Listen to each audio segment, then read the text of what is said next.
Electrona. I had a stroke, guys. Well said. That was well said. That's how I'm feeling. That's okay, man. I think we're all feeling That's that. what my life is like. Turn that intro music up. Yeah, I need more snare in my headphones. There we go. Hey. There we go. Throwback to the 80s. This shit is fire, though. When you played it in yesterday, I was like, oh, this shit is dope. This is going to stay the intro. This shit is so hot.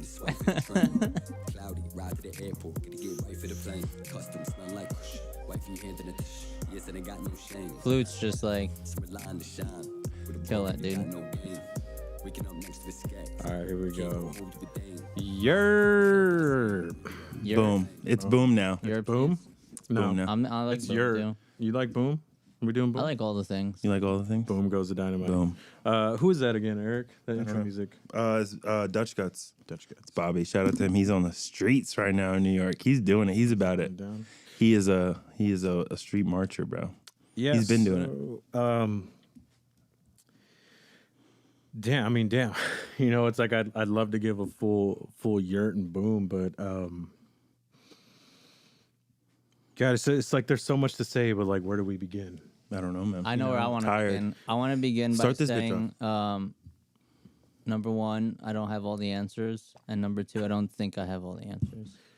But there's a lot of things that I want to cover tonight, you know? So one thing just personally that I'm dealing with before we get into like the whole big picture thing, I noticed with this influx of like just stuff going on, I've realized myself, like my personal, I guess like serenity, peace, like practice, meditation, all those things, like all the things that I've been doing, like just completely out the window.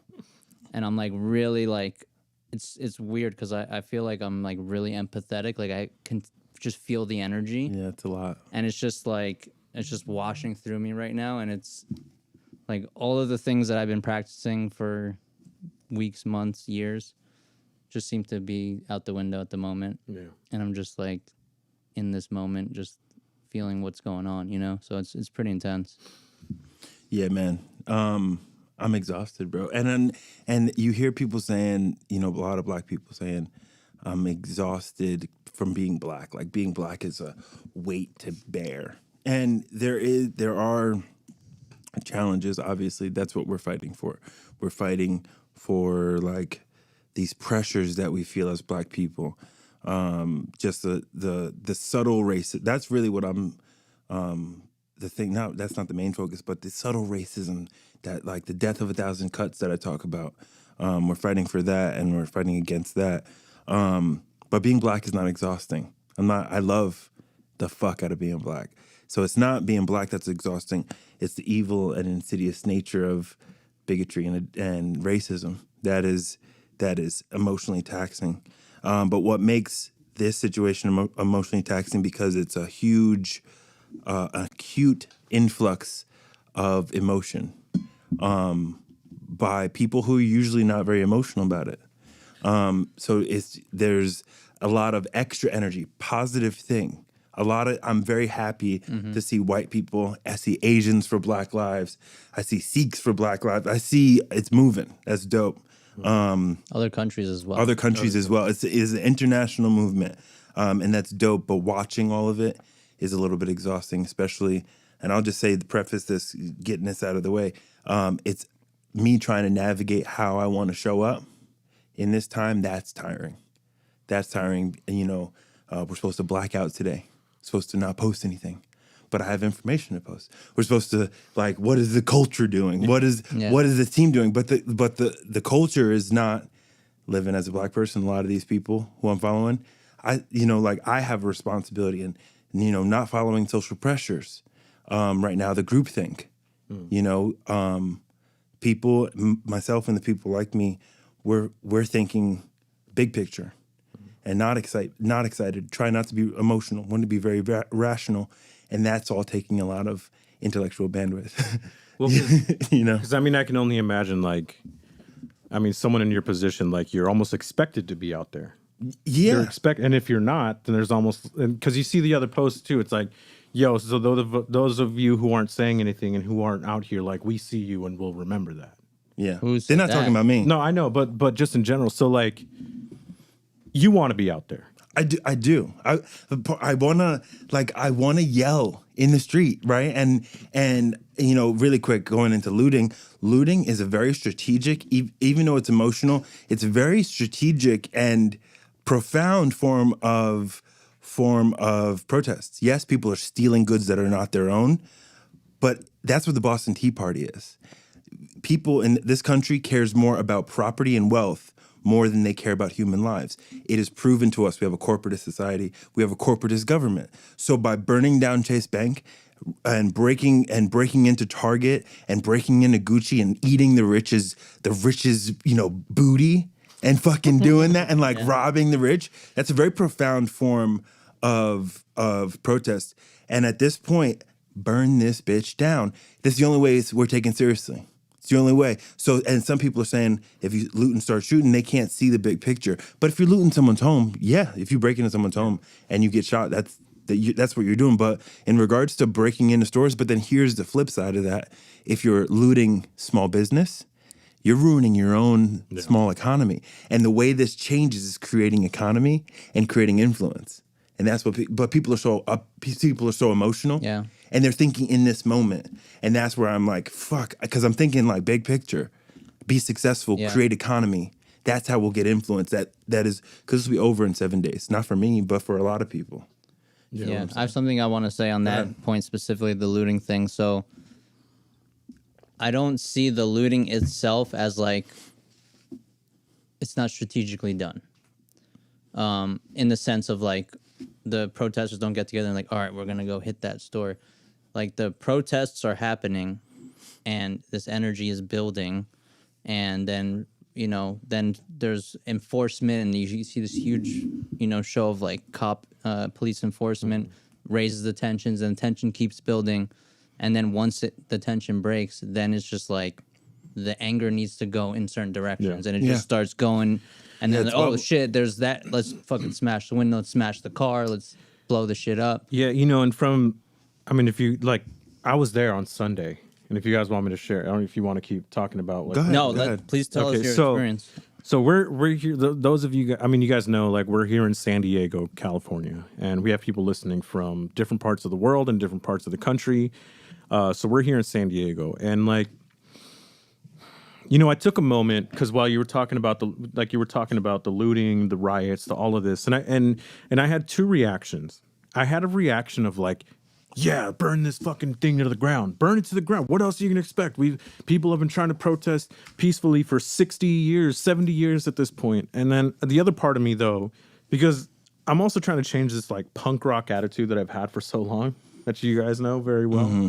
And like I was talking to Eric the other day, like I want to shift it into a way that's more productive rather than just like a rebel without a cause and fighting anything that comes up in front of you.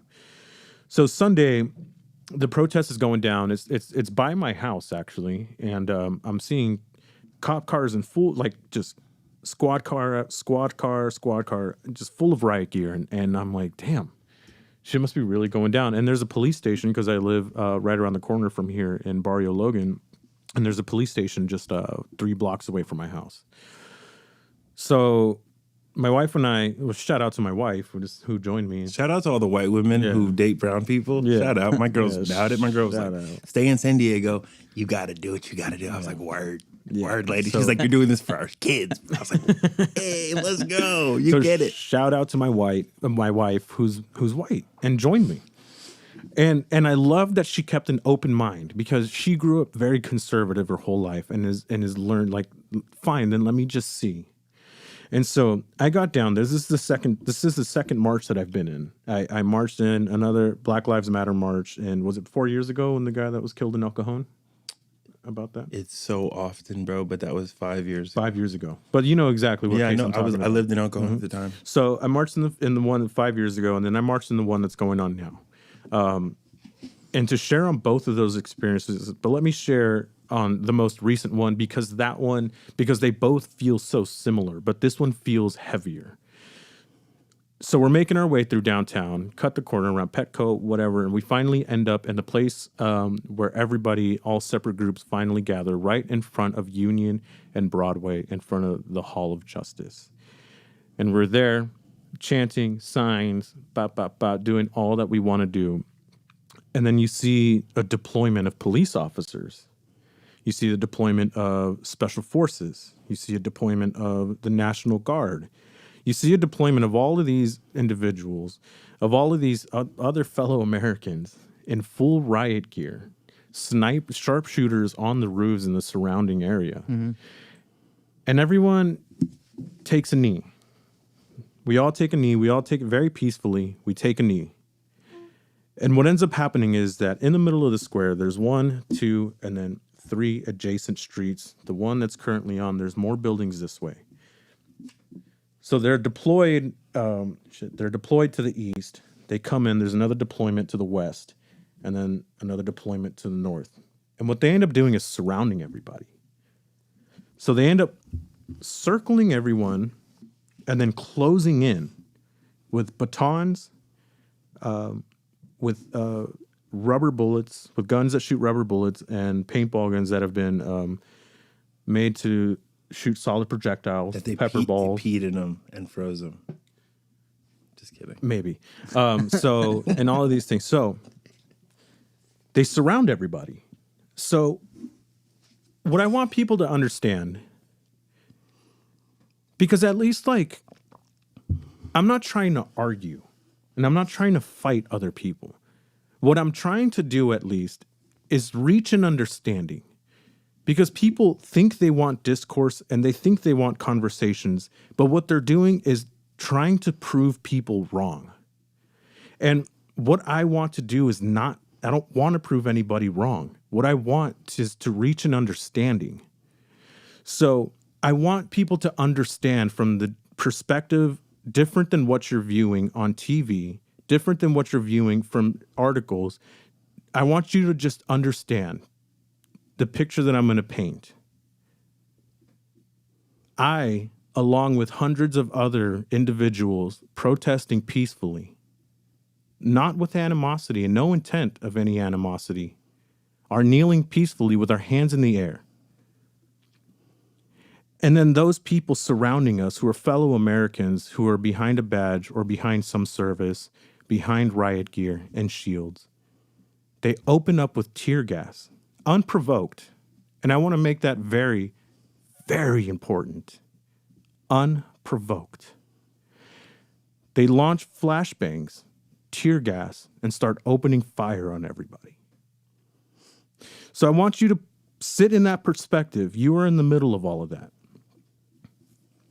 And I want people to think of what the consequences of that might be.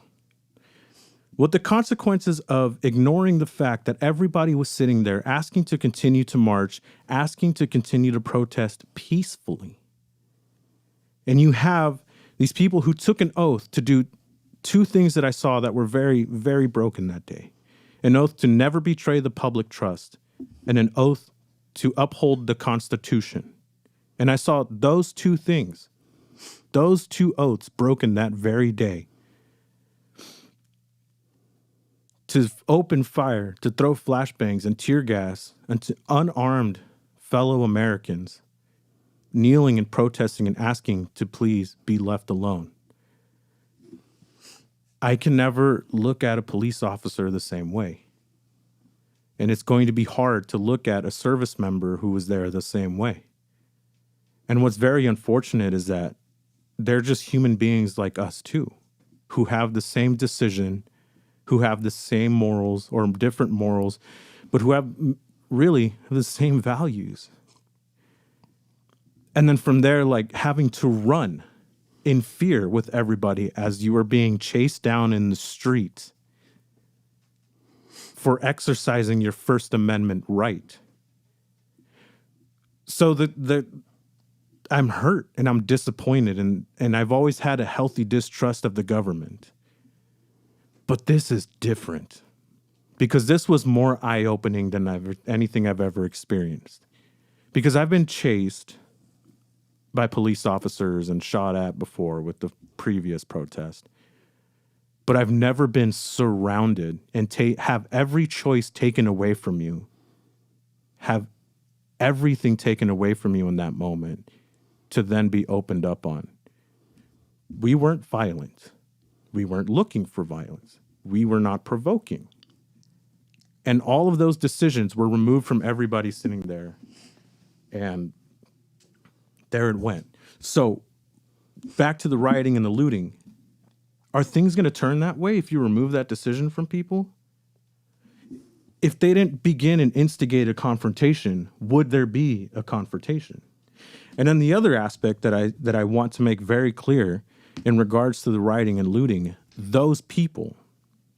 Because in Santee, here in our very own San Diego, there were people bussed in from different cities and different areas to begin looting and rioting. These people are not representing Black Lives Matter. These people are not representing those of us who are standing there. There's an infiltration from somewhere that I don't know yet, and I don't want to speculate just yet, and I don't want to put on a tinfoil hat. It was the aliens, bro.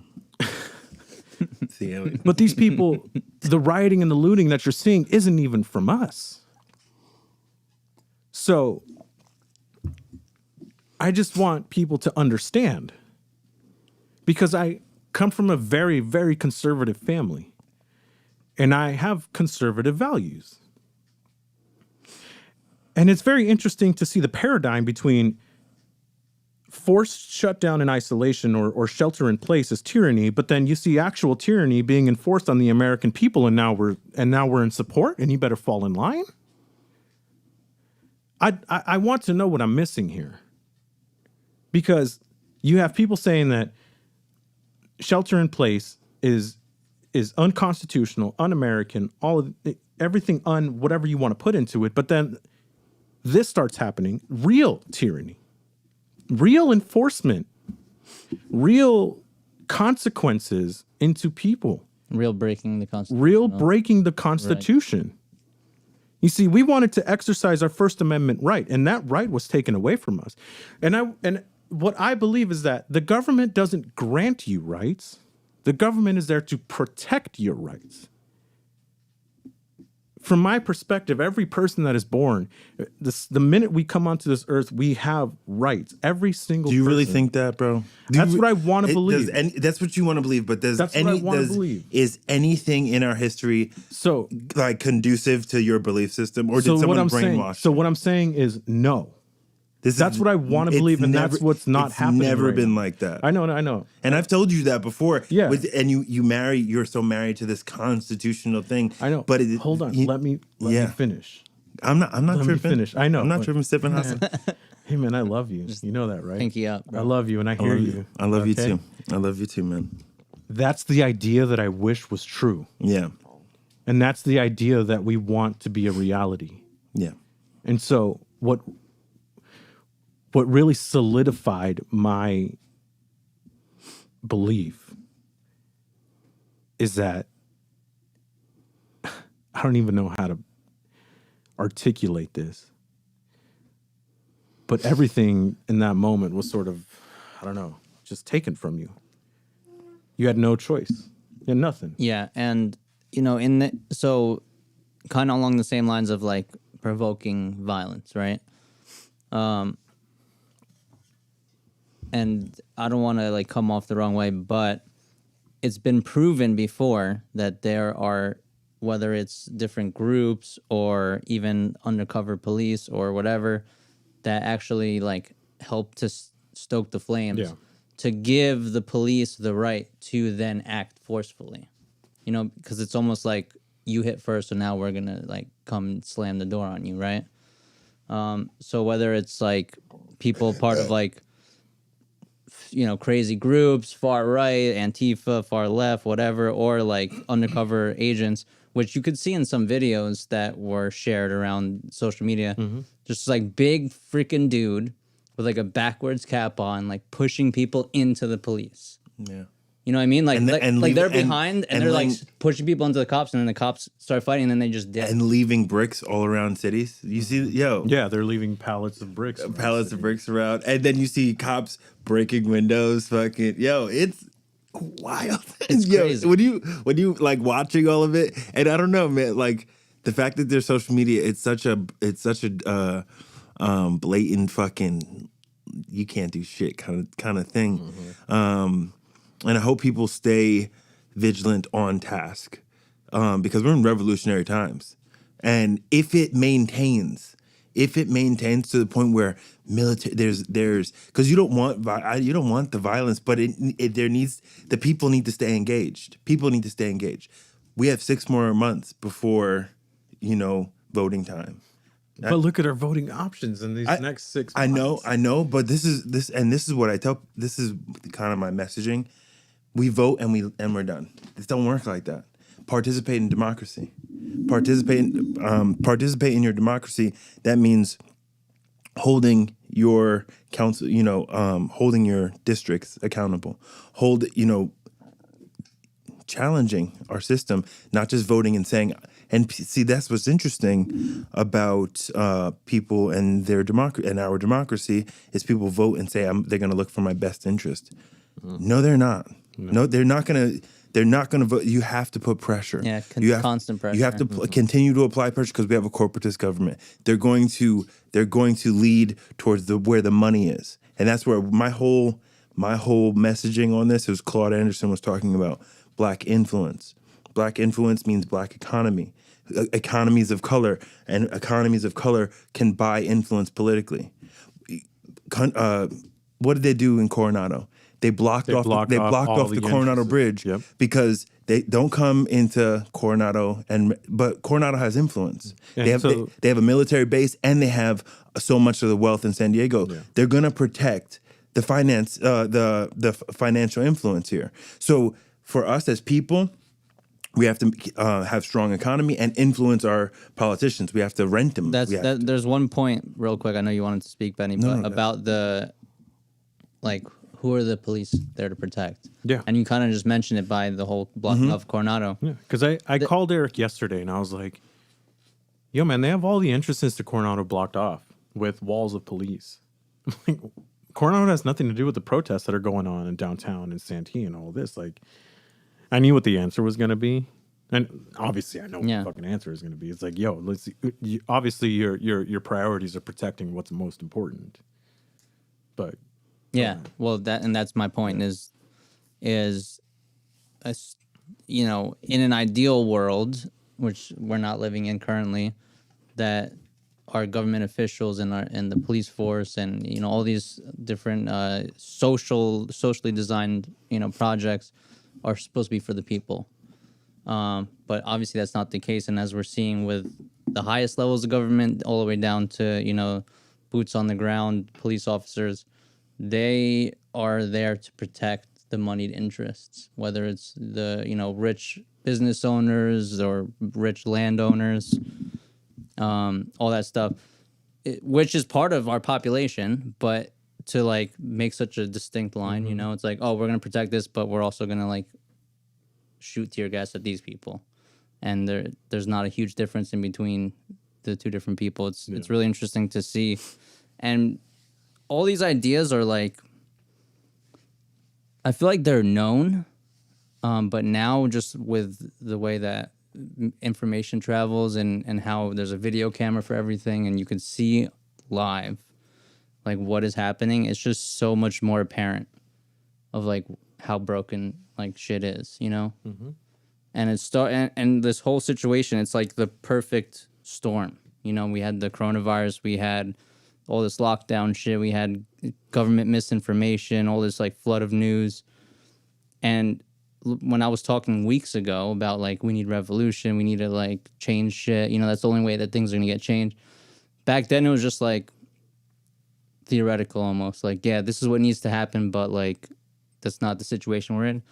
And then the sequence of events of Ahmaud Arbery and then Breonna Taylor and then this was just the perfect fucking storm of just all right, everyone's just pissed the fuck off and people want to just show their outrage, and it just exploded into this like a nationwide, protest of what's going on. I think we go even further back. It's Russian collusion.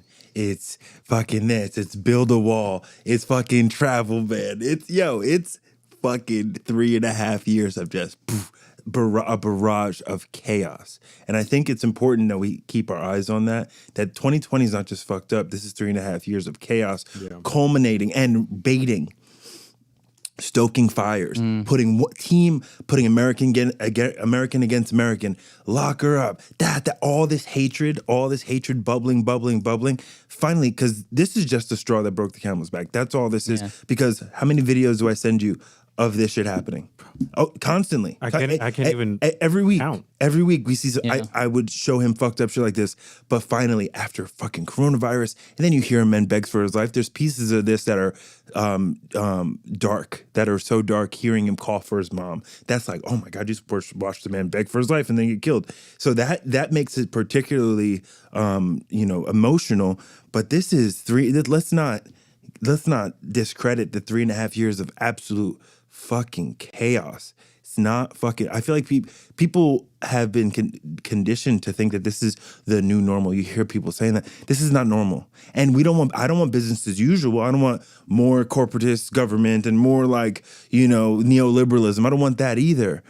But I'd rather start with a calm system, and now negotiations can start. But what we have now, there's no negotiating. No. The only answer is force, and that force needs to lead into more actions, more intellectual actions. That's the only response now. See, how many protests against this dude? If I was him, since he was sworn in, bro. If I was him, I don't know how you have so many. You have to be an egomaniac, fucking. When one person's mad at me, I'm like, oh my god, like what did I do? I'm like apologizing for like hurting someone's feelings. But to have this many people fucking hate you and just be like, like you shoot him in the streets, send the military. Just that alone, just like the lack of empathy and the lack of like no ability to read the room. That should alarm you in itself. But also like no ability to even be like, let me listen. No ability to say like, can I negotiate something? No ability to say like, what's the solution to this? Like, it's a straight, we're sending in the military. And that's why people call it a fascist government. I just don't even want to like say the rest of this shit because it's so wild. The thing is our leadership has failed us. Of course. Our leadership has absolutely failed, and that's what's apparent with what's been going on, obviously. But like, it's so fucking obvious now that our leadership, we have no leadership in our government. Like, even the people that we think that we like, like, let's say the AOCs and those type of people, Bernie, I mean, like all these people that we were like, yeah, fuck yeah, like they have our best interests. They're also not leading right now. Do you know why people? I didn't realize. I didn't realize why people said he was a fascist. But let me read the definition. I think a lot of people say that, but I've never just taken the time to look at the definition. Now, tell me if this doesn't sound crazy right now. Governmental system led by a dictator having complete power, forcibly suppressing opposition and criticism, fake fucking news, regimenting all industry, commerce, be tough on China, emphasizing an aggressive nationalism and often racism.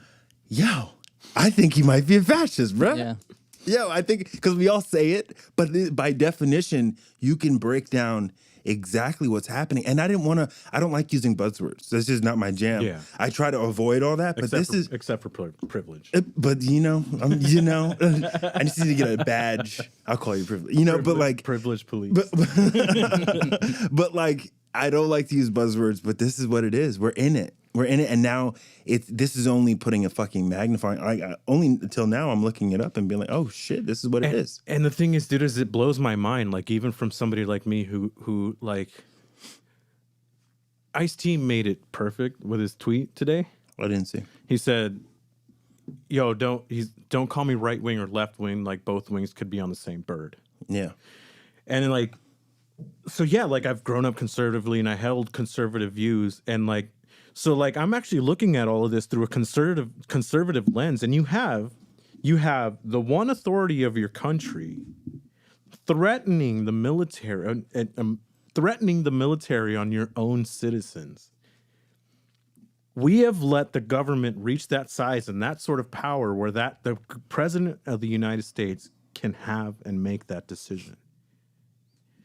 Yo, as other Trump supporters and conservatives are looking at this, I want to understand where the support is still coming from. Because this goes against one of the very, very core foundational values of being a conservative. That, to me, is breaking a major, major value. So I think what's important to, and I've talked about this ad nauseum on the Monologue podcast, Donald Trump isn't about conservatism. Donald Trump is about a belief system. He has a belief system, and he is a belief system. People believe in him, and it's not conservatism that they believe in. It's the nationalism. It's the things he says. It's his freedom. I don't give a fuck attitude. Yeah. That's what people believe in. So it's not conservative values because people have compromised their conservative values. Because like Christian conservatives, this man couldn't be any less Christian. Oh, 100%. He couldn't be any like just the way, even the way you speak. I spend time around Christians.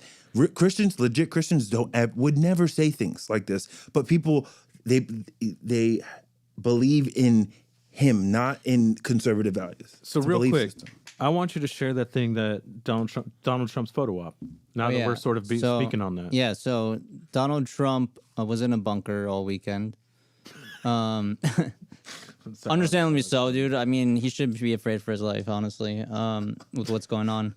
But so he was in a bunker all weekend, and there was protests going on in D.C., specifically even at the White House. Like there was huge barricades, obviously, but there was people outside the White House. And Trump decided that he wanted to go to the church across the street. It's like a famous church in Washington, D.C. You know, so he had the Secret Service shoot tear gas, like shoot rubber bullets, clear the protesters so he can walk across the street and take a photo with a Bible in his hand and then put it out there. And that was it. Like he did it just for the opportunity to take a photo with the Bible. Like you just said, he's the least Christian in the world. You know what I mean? But it's placating to his base. Base. He's trying to ignite his base because right now, if he doesn't get his base excited, well, we have numbers right now. It's undeniable. So like right now, that's why I'm talking about the momentum that needs to maintain over the next 6 months because this is by far a majority. That's why people so vehemently try to suppress Democratic city votes. Oh, don't let the sanctuary cities have people vote. Don't let these people vote. Don't vote by mail. Don't vote by mail. Yeah. Same, California, we have same day registration. Other like Florida, even though Miami and Orlando and Jacksonville are Democrat, they say, no, you cannot same day register. You need your ID. That's why they gerrymander. They move things around in order to make it difficult because we have the numbers. And they show a map and they say, look at this conservative map. But it's just you're looking at states. You're looking at Wyoming. Yes, Wyoming is conservative, but you have 3 million people in the whole entire state. But San Diego, did you know I didn't know San Diego is democratically run. Even though there's a lot of conservative here, a lot of the council members and our mayor is reasonably Democratic, and both of our Congress people are Democrat. But if you look at major cities, we have 3 million people here. LA has 10 million people. San Francisco has fucking 9 million people. Yeah. Then New York has fucking, it's just, we so strongly have the numbers. And right now you see the numbers in the street, not only in this country, internationally. It's just people, the majority is against this. And that's how he wants to ignite his base. Hold the Bible up. We're gonna pray. We're gonna, pray our way out of it and like get to the, he's gonna try to rile them up. If you loot and start shooting, a person just commented on my page. He's like, he's repeating it. People love that shit, bro. Yo, people love it, man. People love that shit, and people love to like call out the protesters for like the whatever property damage, and like get angry at this isn't the right fucking way to do it and all that type of sentiment. It's just like talking points. Yeah. They don't believe this shit. They don't even know how to form their own beliefs. It's just whatever someone else said, oh, look what they're doing. It's horrible. It's clearly it's parroting. So someone texted me and said, I didn't know you thought this way about me and the people like me. And I'm not talking about you individually. If you're not racist, and if you're white and you're not racist and you're chill, but people identify with the belief system. And when they identify with the belief system, they think you're talking about them. They think that you're speaking like they because people say fuck Donald Trump, they think it's a belief, it's in their heart. They're like, oh, you hate me. You know that? No, bro. If you're not fucking racist, like, don't worry. Don't worry, we're not talking about you. That brings up a really interesting point that I wanted to bring up anyway. Is this whole I was trying to like really over the last couple of days I was really trying to just put myself in different people's shoes because I only have a limited experience of what I have experienced and what I'm currently experiencing. But I was trying to put myself in the police officer's shoes, and I was just thinking like, you know, if you're standing there and people are in your face just yelling "fucking pig," "fucking die," like whatever the fuck they're yelling at you, I can only imagine that would rile someone up. And like, but then it brings this, like, I was thinking about like the emotional intelligence of the situation. Like if I was an emotionally intelligent police officer, I would not take those things personally. If I wasn't truly racist and I wasn't truly a pig and I wasn't truly abusing people. But if it's hitting you to a point where you feel the need to respond or lash out, then you might not be such a good person in the first place. You might actually be one of the people that they're talking about. So it's very interesting to see, like, yes, first of all, if I was a police officer, I'd probably be pretty riled up if someone's in my face, like, yelling, like, fucking pig, die, I'm going to kill your family, whatever the fuck people are saying to them. But if you aren't a dick, you would let that bounce off you and be like, they're not talking to me, they're just angry. They're talking at you. Yeah. They're not talking to you. Yeah. Yeah. And it's with the police, these are the people who are enforcing the oppression. Yeah. You know, you got to understand the influence that you're talking about.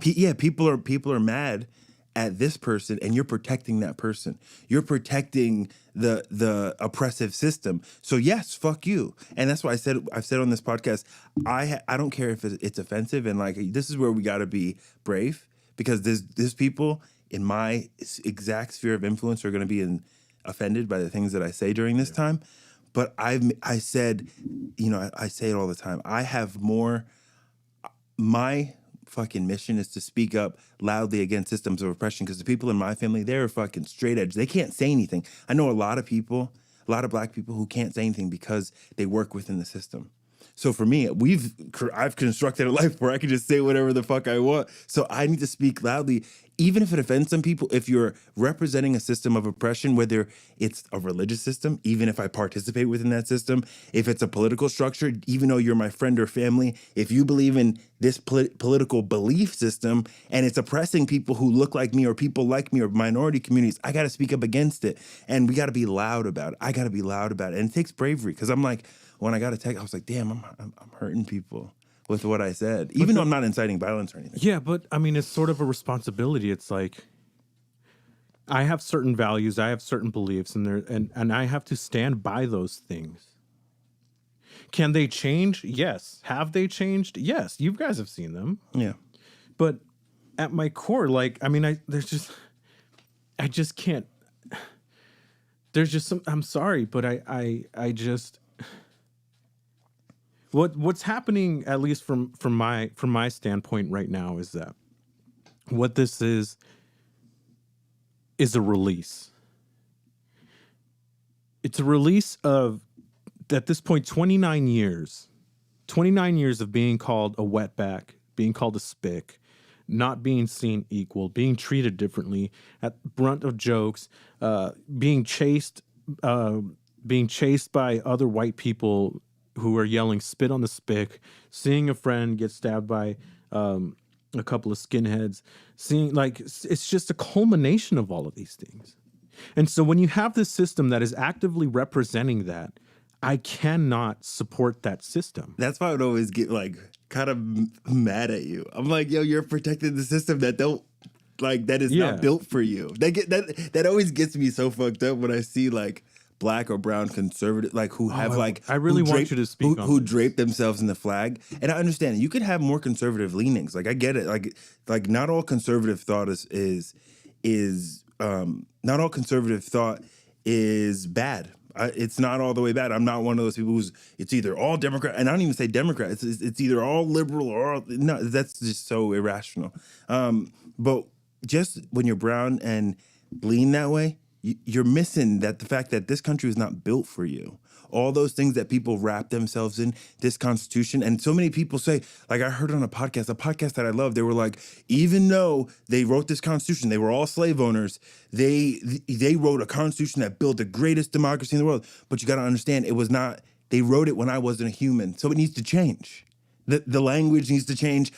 That's what I mean by progressive. But it's always interesting to me when I see brown conservatives because they're like wrapped in this flag, but that flag was never meant for them. So I want you to speak a little bit more on that because like what I'm seeing from other minority conservatives or even like because I'm also seeing this very interesting reaction from this like small sect, I think, of like African American conservatives and other Mexican conservatives. I had a debate with one earlier this week. And I sent you a few things, right? It's like, because what I'm seeing is this pushback. If it's like, well, if you really want to look at it, like more white people are killed by police than African Americans. More, it's so crazy. It's true, by the way. Okay, it's a fact. Okay, and that's fine. But do you know why? Do you know why it's a moot point? Because there's more white people. 60% are white. We're only 13% of the population. We're disproportionately attacked by the cops and we're disproportionately incarcerated. Yeah. That's the response. That's it. It's a moot point. You're pulling up numbers without fully exploring where the numbers come from. And that's what I love the most. I love that point that you just made because it's you're reading a statistic or a chart that was generated for you. But do you know how to look at numbers? But I do my own research. And so I love it. And so here's another one that I saw. Racism is not the main issue in black communities. It is growing up with a single parent. It is growing up with this or that. Like so it's like racism isn't the main issue. It's like the household issues. Yeah. No, I do. Do I agree with that? Are you asking my opinion? Yeah. So you agree with that? No, I'm not saying I'm not. Whoa, really quick. Whoa. Where's it in Really the quick. dog? No. Whoa. Okay, so I want you to just elaborate. Like, what do you think about that being put out through other like African American? I'm going to use the word. It's a privilege to be able to sum up and say racism is not the problem. It's a privilege to be able to even say you don't understand the nuances that go to being black in this country. And this is layered. Yeah, it's a deep, systematic thing. It's a system, and that's what makes people hard to believe it because they can't perceive they're outside of their own circumference. They're not willing to. Which those people are, a lot of those people they're never going to say to me, you know what, you're fucking right. Black people, and a lot of white people who believe that. I had a debate with someone who said that on Monday. But here's always my response. Well, whether we disagree on this point, we have to figure out how to work this out. Otherwise, you're not participating in democracy. This is you being right, and then all that American shit you're fucking talking about, you're not fucking with it. You know what I mean? Yeah. And that's where I break it to people, and they're like, "Oh fuck, I guess I gotta have a conversation." But yes, the issues in the black community. That's why I'm meeting with so many people all week until next month, like 4 or 5 meetings in the black community here in San Diego, because the conversation doesn't stop with the police. The conversation starts with us. It starts with us. It starts with being black and, figuring out how to become black and successful, figuring out how to build a black economy and empowering our own people and having our children and our children's children see success. So then when one black person makes it, it's not like, oh, look how good he did. Because white people don't think that. When Timmy doesn't do well, they're like, oh, Timmy made bad choices. When one black person does good, they're like, look, he made him. The odds are stacked against him. It shouldn't be a miracle for a person of color to be successful. And that's the way we look at it. And that's when you break that to people. But some people, some black people included, they have turned away from it, and they're just not willing to like break down the minutia. That takes time takes time and energy. and like Yeah. empathy and understanding and thinking outside of your own mind. And like for me, you've heard black people on our podcast say black people need to get their shit together. And it's like, but you were born on third base, bro. You were born successful, so of course you did well because you saw that. But think about the people who don't ever see that, and why don't they ever see that? Because we're dealing with the same discrimination, and we're dealing with the same prejudices, and dealing with the same weight that happened from slavery. We've never had truth and reconciliation. Some people are arguing that it's even real, like that person said, racism is. People are arguing its existence. As long as we have that, then there's no conversation to have. You're not even willing to understand and break it down. Why do they keep bringing up slavery? Because it's still going. We're still being mass incarcerated at exorbitant numbers. That's a huge thing too. The mass incarceration is like the biggest. That's like basically new slavery. Yeah, and You know what I mean? And that's why that's why I'm taking the position and the stance that I'm taking, because this is not just yelling in the street. That's going to subside. And I'm gonna still be black, and my son's still gonna be black, and my oldest is still gonna be brown. So it stops when the yelling stops. We still gotta figure this shit out, and it takes time and investment. And that's why my response has been this whole time. I'm not thinking of myself. Racism is not done for me. It's not gonna end. I'm still gonna deal with it within my family. It's all there. But how do we make the incremental changes in our community? That's why I'm meeting with black leaders in San Diego, because how do we make these changes in our community that are going to change it for our children? That's where people, it's going to be so much effort. So black people need to get their shit together. We're not even speaking the same language, homie. And until you can understand that, until we can understand that language, which a bunch of people are going to fall off and they're going to go back to business as usual. But that's exactly why I'm taking the position that I'm taking, because this is long game. We got to think long game, not just 6 months from now, not just this election, but the next election and the next one and the next one. Because my grandmother fought for this right, and I'm fighting for this right for my son to live here safely. My son to live here safely and to participate in the democracy that was fought for me and is fought for him. Big picture. That's why I'm not getting all fucking excited about it. You know what I mean? Yeah. But you need those people too. You need people rioting in the street. Yeah. You need that. That's good. That's good. People need to be upset. Yeah. Be upset. That's awesome. We need to be invigorated. It's beautiful. But when all that dies down, we gotta use our minds. Yeah, I think the protest is a necessity. Of The course. protest is absolutely a necessity.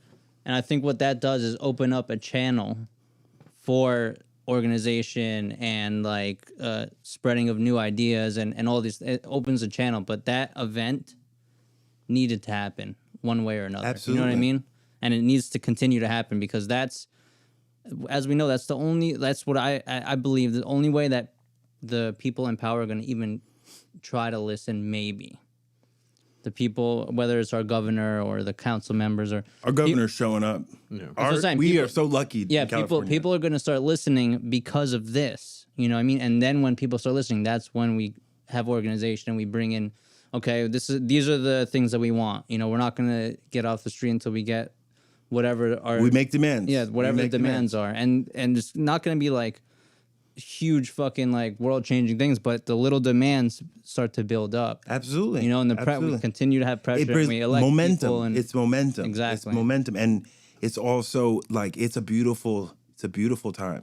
It really is a beautiful time, as divisive as it is, to see people invigorated about America based off of principle and value. That, you know what I mean? Like, people are like upset about injustice. And that's like, to me, that's like the America in the 60s that I was like, that I so, even though it was fucked up for us, that was like the America, the people I look up to. You know what I mean? The Medgar Evers, the fucking Huey P. Newtons, the Bobby Seals, the fucking James Baldwins, the people who make me so proud, Stokely Carmichael, people who make me so proud to be black, were in situations just like this, and they rose above the occasion, and they fucking did it. You know what I mean? They made it so Obama could be president. We have an opportunity to do that right now. We have an opportunity to rise above and fucking fight. And it's exciting. Yeah. It's exciting, but we got to use our fucking minds, bro. Like, fuck. That's why I've been so tired, man. Because I'm like, okay, what do I do next? How do I strategize? Who do I connect with? Who do I talk to? Yeah, man, because I'm like, I called you a few days ago too, because I was like in the same position, sort of like, yo, what do we really do? Like, help me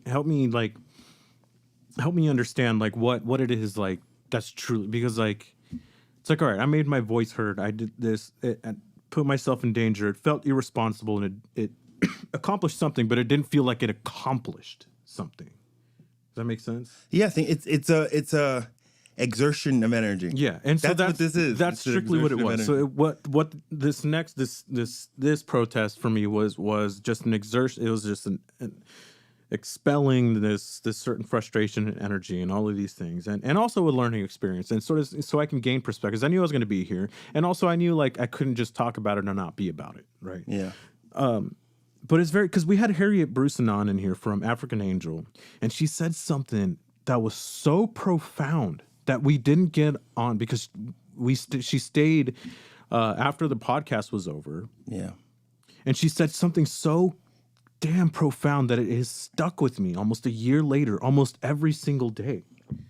And it's essentially the idea that if we cannot fix ourselves in our communities, then people will see each and every individual of minority descent as those communities. So people are looking at us the way they're looking at a third world country in Africa or in Mexico or some other Latin American country. And then our cities that are run down, that are minority driven, they're looking at us from that perspective. They're not looking at us as just one individual. They're looking at us from what the majority representation is. Yeah. And that's so heavy. So, because what you told me a long time ago was, I'm responsible for that random black guy down the street. We're responsible for each other. And, for a little bit, I was like, I understand it, but I don't get it. Yeah. And when Harriet said that shit, I go, oh. Yeah. Oh. Yeah, man. Because the way I show up, the way I present myself, what I speak, because people are looking at us not as individuals. Yeah. The way we're going to be viewed.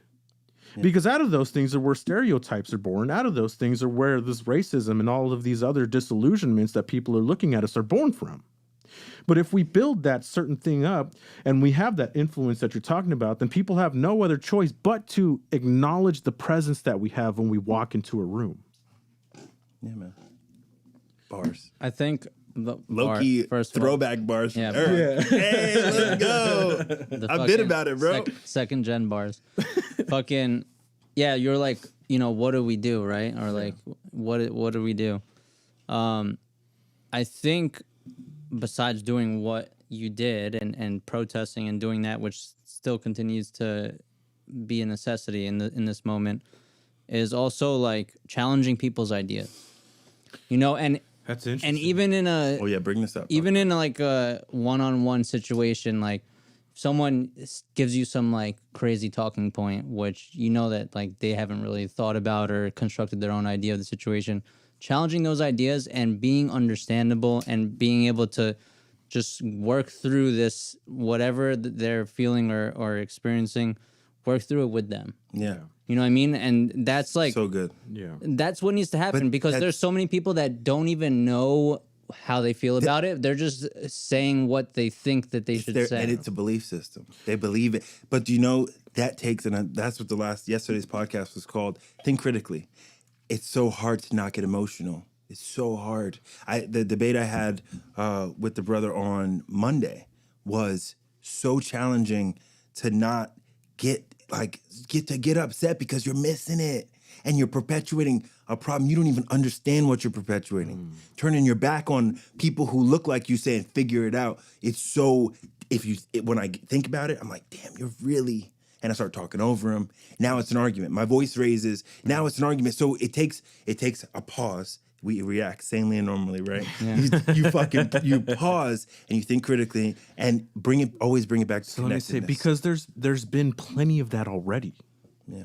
There's been plenty of that, like, of even from my perspective of my own Mexicanness being in question and your own blackness. So if you don't act a certain way, think a certain way, and feel or speak or whatever, then you're not really a part of us. So when you have like another person from whatever culture that you're from turn your back in that certain way, it's almost like disregarding you and like your blackness. But I levitate. I bitch. know. And you levitate and you rise above that shit. Those are my heroes, bro. So- you rise above it. You know, maybe back- he hates himself. So back to what you were saying is that like, because I'm seeing this oh my God, it is so prevalent. And kind of what I was saying before is like people, because they're so attached to their identities or the belief systems and that's the extension. And what we say all the time that we gratefully borrowed from Brian Callen is that we are not nouns, we are verbs. And so they get attached to themselves in these things. And so we're so concerned about getting out there to be heard, which is important that we acknowledge that these people are just trying to be heard. But on the other side is that they want to be right more than anything else. Well, there's something I want to speak on. Go ahead. On this topic. I gotta go take a piss. So you Go ahead. Okay, there's something I wanted to speak on this topic specifically about discourse. You know, so I see a lot of people. I want to see your beautiful face. Thank you. Love you, bro. Love you too, man. I really do.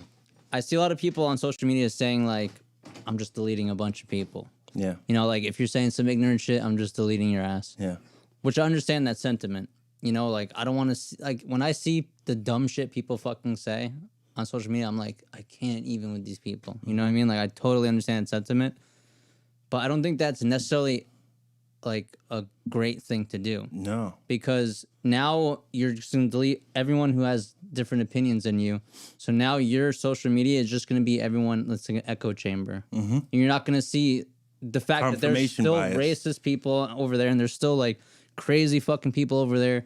And you're just going to be in this bubble and it's not going to reflect like what the real world is like. Yeah. It You know what I creates mean? confirmation bias. Yeah. People who are just affirming what you're saying all the time. Yeah. Fuck yeah. Then the Yeah, virtue yeah. signaling comes in. Now you start posting because you're going to get fucking likes for saying the shit the crowd loves. Yes, it's dangerous. It's dangerous. But that's where you fucking, for me, I try to, you see the way I write posts and things like that. I try to use my mind and explain it in a way with emotion, depth, and weight. It's like that's really where I want to come from. I want to use my own experience. I don't want to tell you what to do. I want to articulate exactly what I'm experiencing, what my concerns are, and provide a point. Feel like I'm providing a point. Feel like I'm supporting that point with experience, and I feel like the hearts and minds. That was. Throw it back. That's what we're playing. We're hearts and minds. Where I want you to think about what I'm saying. I want you to feel what I'm saying, and that's what we can do on this podcast. Is people can hear your experience, Benny's experience, and mine, very different from very different parts of culture, but they hear the depth and weight in our experience, and then they could be like, you know what? I felt like that too. Maybe not in the same situation.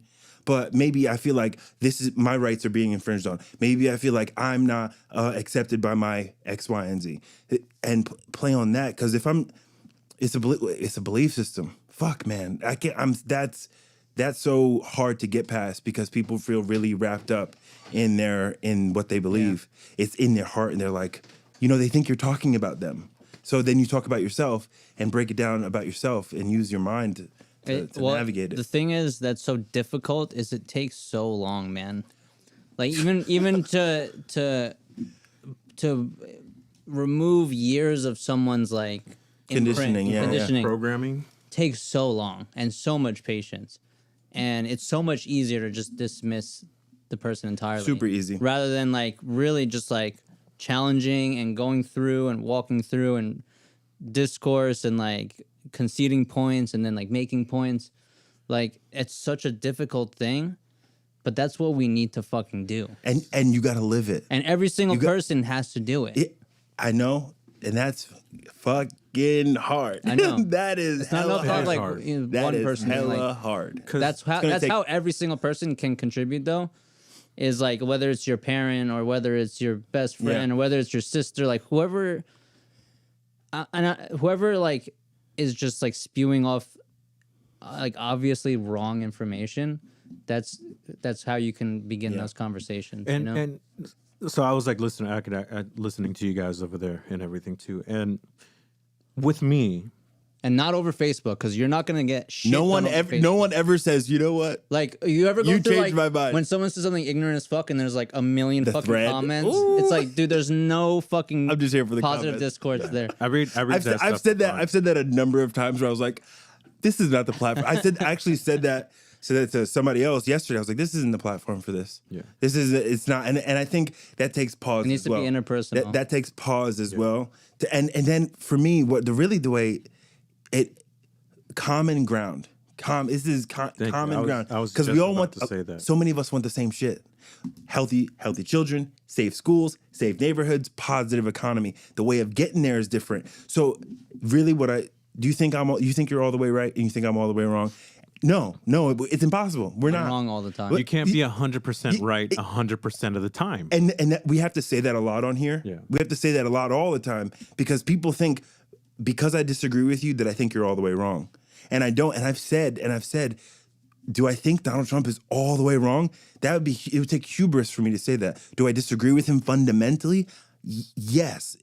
I could disagree with what he's about, but 100% wrong, that's crazy. Yeah, because so I've been in the comments a little bit with some of my friends and family. And what I want to convey to myself and when I get in moments of discourse, the moments of discourse to me aren't, I'm right, I proved you wrong, I need to change your perspective.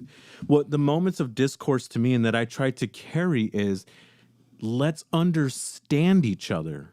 Discourse isn't about someone being right or someone being wrong.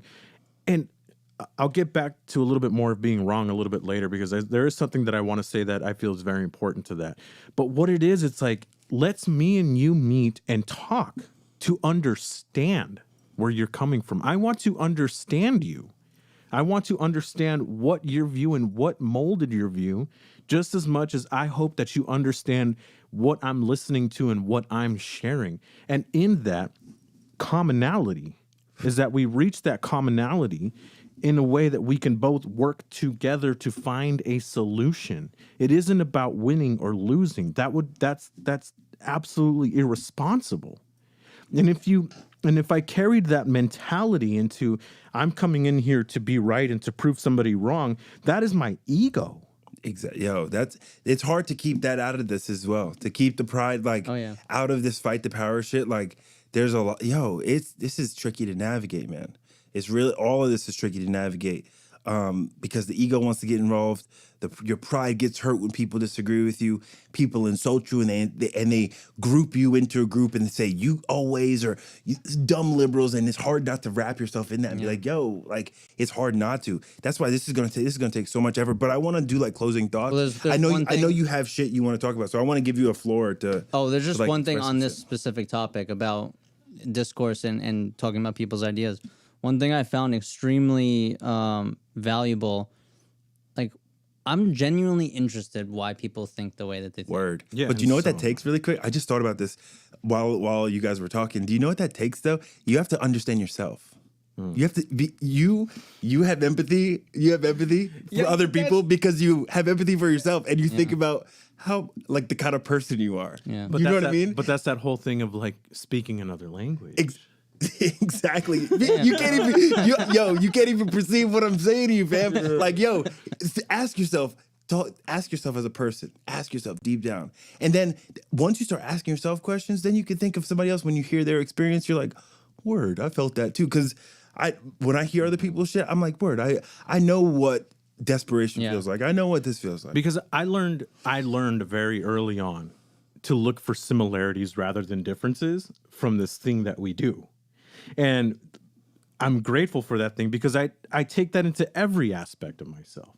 Yeah. I'm not looking for something different to be like, nope, you're wrong. No, it's like, let's look at the way that we both think the same way for this understanding. Because like you just said, I had to force myself to think that way. Yeah, but that's that pride, that's that ego. Yeah. That's So that ego. let me Go finish ahead, that Jesse. point. Sorry. Finish that point. No, it's all good. So I'm genuinely interested in why people have formed the ideas that they formed or why they hold on to these beliefs.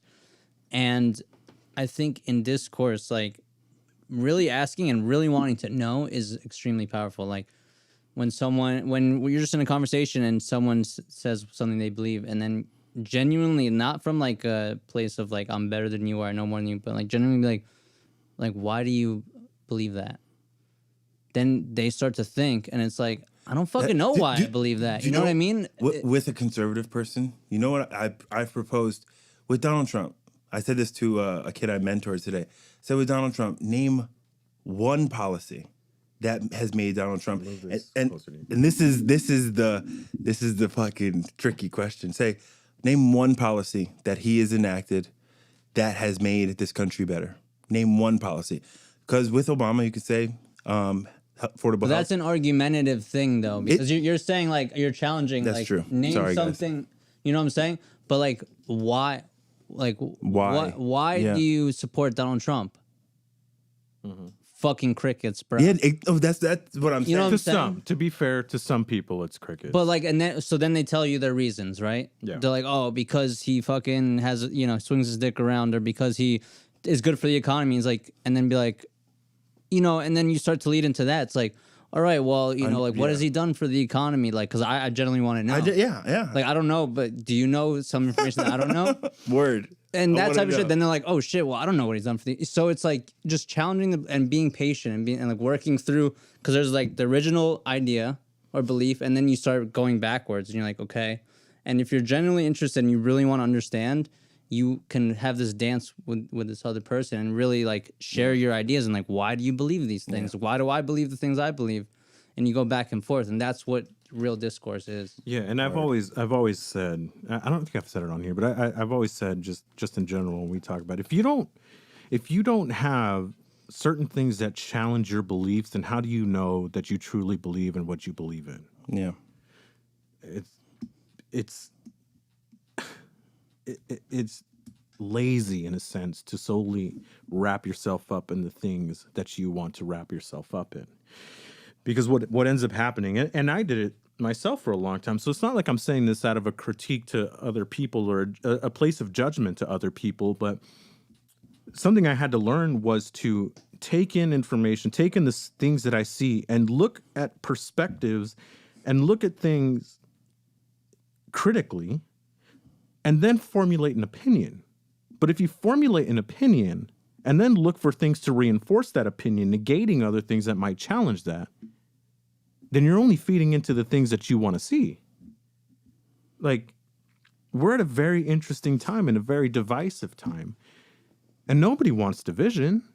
No, it's dogmatic and Yeah, tribal. a lot of people want It's dogmatic and tribal. People believe that, like right now, people believe that it's their team against another team. Someone can't recall exactly what they quoted, but on a post that I put, it was us against them, and even myself, I feel, even though it's not conservatives that I am against, it's oppressors. I'm against the people I consider the master, and you know what I mean. So even I have an us against them. The thing is, my us is people of different ethnicities, people of different sexual orientations, people of different ages and demographics. That's what I believe my us is. But there's still this like a dogmatic us versus them, and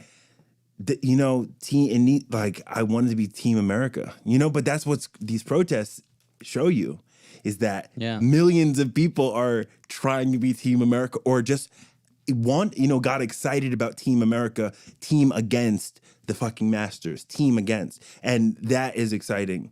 And that same momentum is going to take us forward. But let's wrap it up. I want you guys to have closing points. I don't have any. I want you guys to. Oh, we can keep. We're wrapping it up. Well, we've been going for a hot minute. Hour and 15 minutes. Oh, I can keep going. We can keep going, but then we Other start stuff. repeating ourselves. Yeah. Well, I mean, there is one thing really important that I did want to bring up, was that qualified immunity. Right, and the qualified immunity is this. The definition was like this legal doctrine that shields officials from being sued for discretionary actions performed within their official capacity, unless their actions violated clearly established federal law or constitutional law. So, in layman's terms, it's sort of a protective thing, and so this is and Justin Amash, who's a senator, is actually who actually drafted up a bill to get rid of this, which I thought was absolutely fantastic.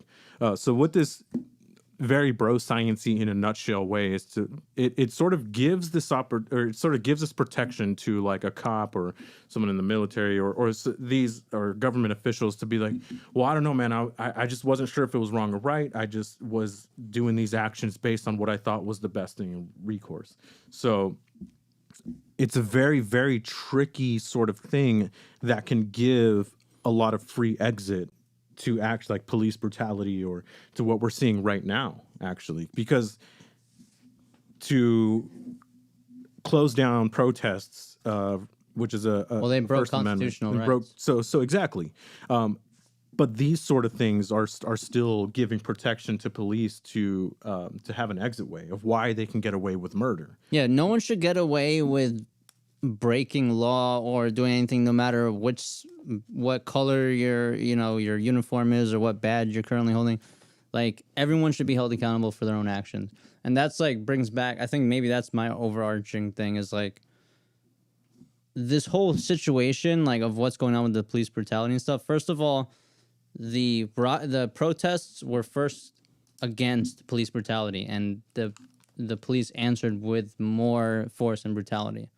So already it's just like, what are we doing here, guys? Like, I mean, it's just going to escalate to, I don't know, whatever it's going to escalate to. But the other thing is like, what I just said is like, everyone should be held accountable. Like, the police are also Americans. You know, the governor is also an American. Like, we're all fucking Americans, and everyone should be held accountable. Just like we would be held accountable if we fucking, Put our injured somebody else. neck. If we like punch a cop, we're arrested. We're getting like fucking years, and you know what I mean. Like, you're getting time and you're being arrested. But if a cop punches you, like you just said, this immunity thing, it's like, oh well, I had to. Yeah.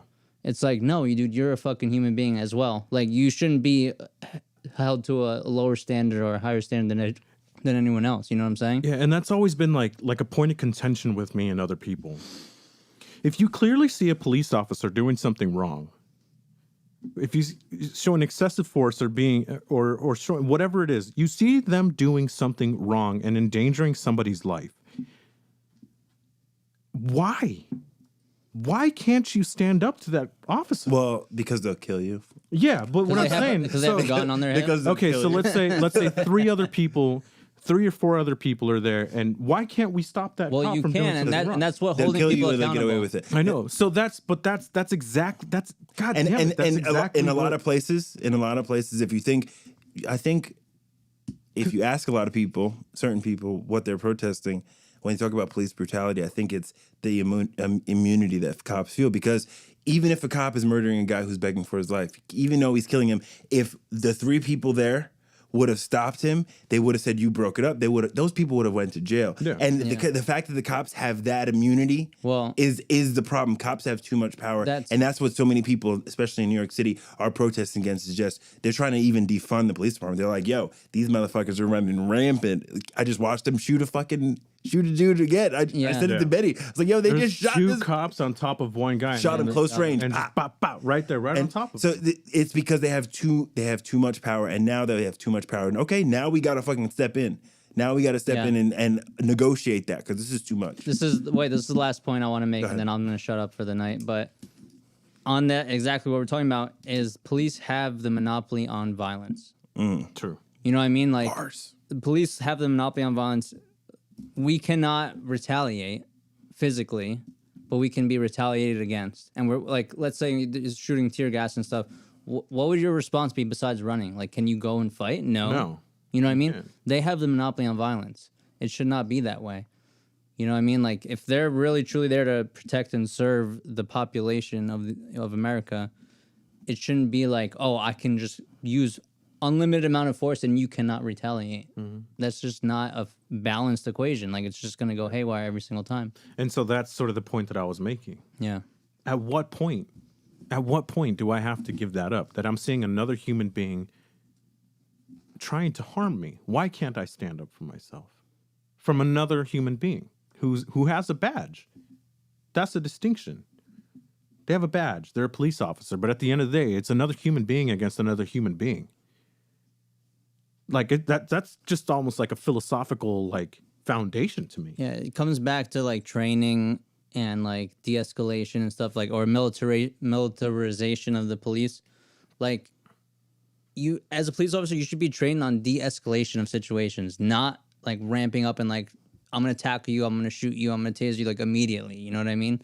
There should be a de-escalation process versus like the opposite. Yeah. We don't got the answers, Sway. Yeah. I don't know. I don't have any I don't know, answers. man. We can keep going like for, Yeah, like, I know. forever. I know we could. I know we could. like- We can keep going. Let's wrap it forever, up. But This- Go ahead. the last thing I want to say, because I hold myself to this standard, it's okay to be wrong. And I have to remind myself that too, that it's okay for me to be wrong. Because for a long time, I was attached to myself that if I was wrong, then I was doing something wrong, or I was being something wrong, or something to me was compromising and being wrong. It was a bad thing. And I had to do extensive work on myself to remove these connotations that, or this programming that was into myself, that being wrong was bad. I can't be 100% right 100% of the time. That's just a fact. And it's okay to be wrong. Being wrong to me means a learning experience. Because if I thought the same way, if I think currently right now, if I think the same way in 10 years than I do right now, then there might be something wrong.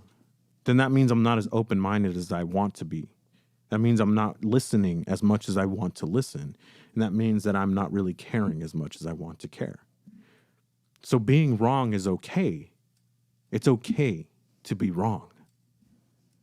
You know what I'm saying? You know? Bars. All right. Word. Let's That's wrap my it closing up. statement. We out. All right.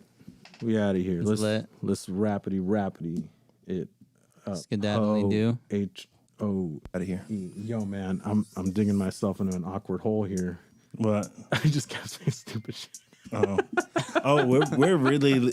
Oh, Are you in there? full set. Yeah, he's in there. Yeah, but we're really leaning into this. And whole there's thing. so much. There's so much, dude. There's Yeah. so much good stuff. Are you playing? we this love out or no? we love you guys. I love the people. In my show business, family. you're not supposed to look in the camera. Okay. Well, anyways, I love my family, and I love my family who's in the military, who are cops, who are in the special forces, who are dealing with this. My friends as well. I love you guys. I genuinely love you guys. I'm not doing this against you personally. It's just a systematic thing. I love you guys with all my heart. To my family who were there on the other side of the protests, and my friends who were on the other side of the protests. I absolutely love you guys. Let me make that clear. All right. We out. Let's just let him fucking turn it off.